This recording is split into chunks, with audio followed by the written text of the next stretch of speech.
everyone! Today we're making a nutty tofu bowl that's healthy, tasty, and easy enough to become part of your everyday meals.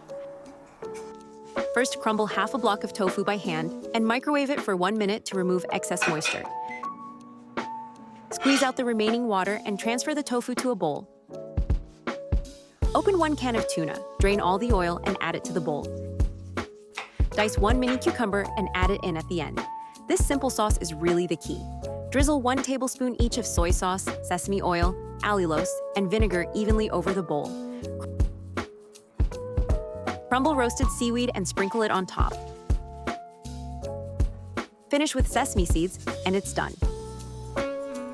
It's filling, tangy, and nutty, the kind of flavor you keep craving, and it's healthy too. Since it takes very little time and no stove cooking, it's perfect for breakfast or lunch with balanced nutrition. I really recommend today's recipe. I'll see you with the next recipe, and until then, keep it simple with simplekmeal.